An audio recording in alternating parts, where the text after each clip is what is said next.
and others. Senator Murphy was talking about the fact that we're not getting cooperation out of our Gulf allies that we might want in terms of more energy supply to Europe. But Senator Barrasso pointed out today, President Biden announces that he's canceling a massive oil sale and lease in the Cook Inlet in Alaska. We also have American energy companies that could produce a lot more energy, and they're not, maybe for their own reasons. By producing less, they keep the price up. But I don't see coordinated action on behalf of the United States and using the Defense Production Act or others to make them do that. I get the reason for the cancellation announced today was concerns about climate. That's the reason, and we ought to be concerned about climate. But it strikes me, if we're the largest energy producer in the world, and we know that at least transitionally our European allies need energy from sources other than Russia, that us going to Saudi Arabia and say, please produce more energy when we're not willing to do it ourselves, I just don't get it. I don't know that there's a coherent strategy, and if there is, I think the messages are mixed. I mean, I would be curious whether the announcement of the Biden administration today about this massive cancellation in Alaska, was that discussed in this interagency?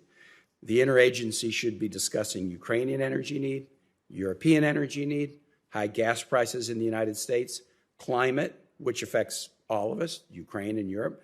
But I get the feeling that there's sort of a left-hand, right-hand problem, and that some of the administration is really concerned, as they should be, about climate, and some of the administration is really concerned about trying to backstop our European allies on energy, but I don't really see meaningful coordination, and if there is, I'm sure not getting messages that suggest that there is.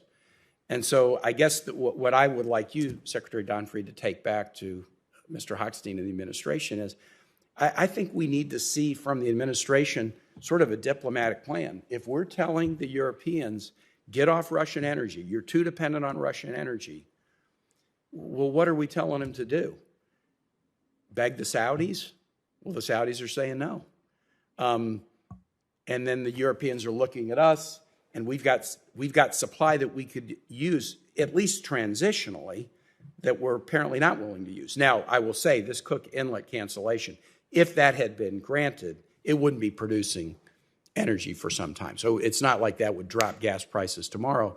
But there's a mixed message. And I don't really believe that the U.S. is full-throated leaning into helping our European allies deal with their energy needs. And in fact, if they were looking at what we were doing, we're asking the Saudis to help them, but we're leaving our own assets that could be used to help them sort of stranded right now. So I don't know if you have a comment on my puzzlement. I'd like you to take that back to the State Department. I'd like to see a lot more coherence from the administration on this, but if you have a comment, I'd be very welcome to it. Sure. Well, Senator, I am very happy to take that back. And it was kind that you started with compliments, and totally appropriate that you have critiques as well. And we certainly can benefit from your thinking on this. I want to be clear that it's not just the U.S. saying to the Europeans, you need to wean yourselves off Russian energies. That is a belief the Europeans themselves hold. So I think there's a synergy there between the perspectives. And I think the hope in the administration is that there's a way to marry the climate concerns with the energy security needs. And I think if you look at some of the new technology, like the small modular nuclear reactors that, for example, Romania is pursuing with us, that there are some real opportunities to, in fact, marry those two goals of climate and energy security. Certainly the administration, in releasing strategic petroleum reserve oil from the Strategic Petroleum Reserve, is an effort also to enhance supply that's out there.